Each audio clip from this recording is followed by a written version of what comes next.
Hello friends, welcome to our channel higher education and मैं हूं आपका दोस्त राहुल। और आज की स्टूडेंट चर्चा करने वाले हैं बहुत ही इंपॉर्टेंट टॉपिक सीबीएसई एग्जामिनेशन के ऊपर। तो आज इस वीडियो में हम कवर करने वाले हैं कि सीबीएसई एग्जाम्स अगर नहीं होते हैं तो हमारे पास क्या क्या ऑल्टरनेट ऑप्शंस होते हैं, हम क्या क्या ऑप्शंस को अडॉप्ट कर सकते हैं फर्दर हायर स्टडीज़ के लिए। अगर एग्ज़ाम्स नहीं होते तो हमारी लाइफ में से कितनी बड़ी इंपॉर्टेंस एग्ज़ाम्स की ख़त्म हो जाएगी, ये भी बहुत बड़ा मुद्दा है। इसके बारे में हम बात करेंगे। इसके बारे में बात करेंगे कि इसका क्या इम्पैक्ट पड़ने जा रहा है हमारी लाइफ में अगर सीबीएसई 12th क्लास के एग्ज़ाम्स नहीं होते, और इसी तरीके से ऑनलाइन एजुकेशन सिस्टम चलता रहेगा तो आने वाले टाइम में क्या क्या इम्पैक्ट पड़ने वाला है हमारे करियर पे, इस बारे में भी हम आज डिस्कशन करेंगे। तो सबसे पहले बात क्या हो रही थी कि सीबीएसई के एग्ज़ाम्स पोस्टपोन किए जाए, जैसे कि पिछले साल हुआ था। अब पिछले साल का जो क्राइसिस आया उसको कैसे ना कैसे करके एजुकेशन सिस्टम ने संभाला, हमारे हायर एजुकेशन इंस्टीट्यूट्स ने इसको संभाला, जो हमारे यूनिवर्सिटीज़ हैं उन्होंने कैसे ना कैसे करके इसको आगे प्रोसीड करा। बट अगेन 2021 में एक ऐसी सिचुएशन आ गई जो कि पिछले साल से भी बहुत ज़्यादा ख़राब है। सबसे ज़्यादा क्या ख़राब सिचुएशन है कि पिछले साल बच्चों को पता था, एक विज़न था कि हाँ भाई मेरा एक एंट्रेंस एग्ज़ाम होगा, मेरा 12th का एग्ज़ाम होगा और मैं जाके कॉलेज में अप्लाई कर दूंगा, एडमिशन के लिए करियर अपना मैं बना लूँगा। इस साल बच्चे को यही नहीं पता कि एंट्रेंस एग्ज़ाम कब होगा कि नहीं होगा, क्लास 12th का क्या होगा। ऐसी अनसर्टेन सिचुएशंस स्टूडेंट के माइंड में एक अननेसेसरी प्रेशर क्रिएट कर रही है। अब इस प्रेशर को दूर करने का भी जो इलाज है, जो रिस्पॉन्सिबिलिटी है, वो गवर्नमेंट के पास है। अब इसमें मैं कुछ सजेशंस अपने रखना चाहता हूँ कि अगर आप 12th एग्ज़ाम्स कंडक्ट नहीं करना चाहते या फिर स्टूडेंट्स के प्रेशर से आप इसको कैंसिल करते हैं, देन एक प्रॉब्लम आपके पास क्या आएगी कि स्टूडेंट्स को हायर स्टडीज़ में प्रमोट कैसे करा जाए, कॉलेजेस में एडमिशन कैसे कराया जाए। ऑलरेडी बहुत सारे यूनिवर्सिटीज़ इंस्टीट्यूट्स नेशनल लेवल के एंट्रेंस एग्ज़ाम के स्कोर को मान के, ना कि 12th की मेरिट को मान के एडमिशन लेते हैं। ठीक है, ऐसा होता आया है कि बहुत सारे यूनिवर्सिटीज़ जो नेशनल लेवल के एंट्रेंस एग्ज़ाम के स्कोर को ही एक्सेप्ट करते हैं।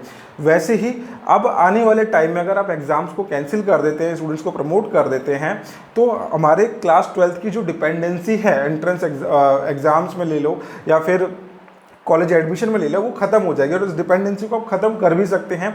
कोई ज़रूरी नहीं है कि आप 12th का एक बर्डन है स्टूडेंट के ऊपर बना के दे, फिर आप एक एंट्रेंस एग्जाम भी स्टूडेंट को ला के दे। आप सिंपली इसको हटा दीजिए और इसके बाद आप अपने एंट्रेंस एग्जाम को लेके आइए, जैसे कि CUCT इस साल आने वाला है नेशनल एजुकेशन 2020 के तहत, कि हर एक यूनिवर्सिटी, सेंट्रल यूनिवर्सिटी ने इस साल एडमिशन के लिए एप्टीट्यूड टेस्ट रख दिया है। वैसे ही आप 12th की जो बोर्ड्स एग्जाम्स है, आप अगर चाहते हैं तो कंप्लीटली हटा दीजिए और अपना एक एंट्रेंस एग्जाम ला के बच्चों को आगे एडमिशन के लिए फॉरवर्ड करना शुरू कर सकते हैं। नहीं तो क्लास 12th का जो रिजल्ट है वो एक तरीके से उसकी वैल्यू वैसी ही हो जाएगी जैसे क्लास 10th के जो मार्कशीट होती है उसको बस हम लाइसेंस बनवाने के लिए यूज़ करते हैं, आधार कार्ड या फिर हमारे राशन कार्ड के लिए बस निकालते हैं अपने घरों में से, उसकी कोई भी इंपॉर्टेंस नहीं रियल लाइफ के अंदर।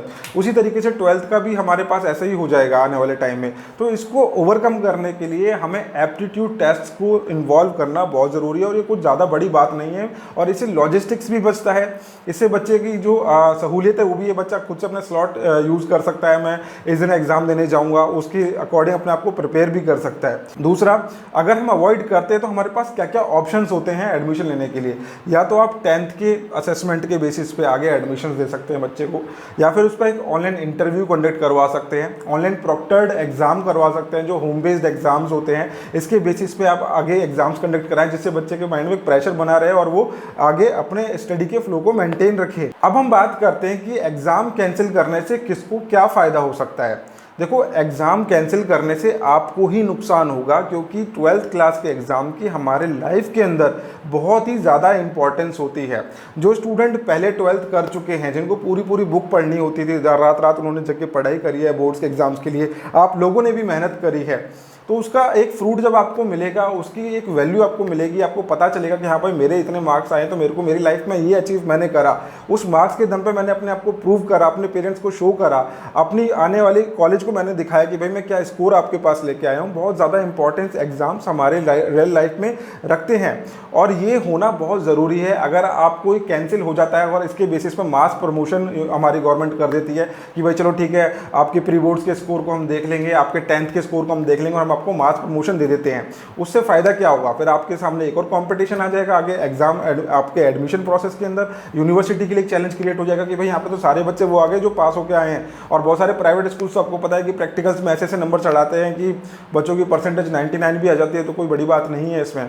तो इससे आने वाले हायर एजुकेशन जो है वो इम्पैक्ट में आ जाएगी, जो कॉलेज एडमिशन होते हैं उनके ऊपर इम्पैक्ट पड़ेगा, उनके लिए एक डिफिकल्टी आ जाएगी कि भाई अब हम किस बेस पे बच्चे का एडमिशन ले, क्योंकि सालों से तो यही चलता आ रहा है बॉस। अब बात करते हैं इम्पैक्ट के बारे में कि इससे इम्पैक्ट क्या पड़ेगा। स्टूडेंट 1 साल से घर पे बैठ के पढ़ रहा है, बहुत सारे ब्रिलियंट बच्चे होंगे जो पढ़ लेते हैं घर पे बैठ के, बट मैं बता रहा हूँ आपको 50% स्टूडेंट्स ऐसे होंगे, इससे भी ज़्यादा स्टूडेंट ऐसे होंगे जिन्होंने ऑनलाइन लेक्चर्स भी अपने अटेंड नहीं करे होंगे। घर पे बैठे बैठे अब आप 1 साल कर चुके हो और दूसरे साल में एंटर कर चुके हो, इससे इम्पैक्ट पड़ेगा आपके करियर पे। करियर के साथ साथ इम्पैक्ट पड़ेगा आपकी प्लेसमेंट्स पे, क्योंकि कंपनी भी उसी कैंडिडेट को देखती है जो एक जेन्युइन कैंडिडेट है जिसने स्किल्स सीखे हैं। ऑनलाइन क्लासेस के थ्रू आप स्किल्स को नहीं अपना डेवलप कर सकते। जो स्टूडेंट रेगुलरली कॉलेज ही नहीं गया है, उसने अपने स्किल्स को डेवलप ही नहीं करा, उसको कंपनी प्रेफर क्यों करेगी?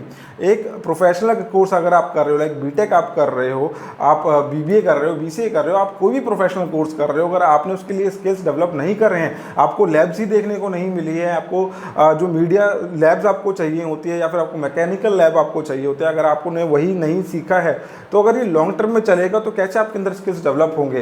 तो एजुकेशन सिस्टम को अब ओवरकम करने की ज़रूरत है। ऑनलाइन प्लेटफॉर्म को, अगर पैंडेमिक सिचुएशन है तो हमें रेडी रहना चाहिए। अगर घर पे हम बैठे बैठे इस तरीके से स्टडी करेंगे या फिर अपने एग्जाम्स को कैंसिल करवा देंगे, मास प्रमोशन कर देंगे, तो इससे कोई भी फ्रूटफुल रिजल्ट आपको नहीं मिलेगा। सो फ्रेंड, आप अपनी ओपिनियन कमेंट सेक्शन में ज़रूर लिखें, एंड अगर मैंने कुछ गलत बोला हो तो आप मेरे को करेक्ट भी कर सकते हैं। मैं आपकी बात का बिल्कुल भी माइंड नहीं करूंगा। एंड फ्रेंड्स, आप लोगों के कंसर्न के लिए ही मैंने ये वीडियो बनाया है कि क्या इंपैक्ट हमारे ऊपर पड़ सकता है और किसको क्या नुकसान, क्या फायदा होगा। तो फ्रेंड्स, अगर आपको वीडियो अच्छी लगी हो तो लाइक जरूर करना और अपने फ्रेंड्स के साथ, अपने पेरेंट्स के साथ शेयर करो। एंड मिलते हैं नेक्स्ट वीडियो में इसी तरह के एजुकेशनल कंटेंट के साथ। Thank you so much.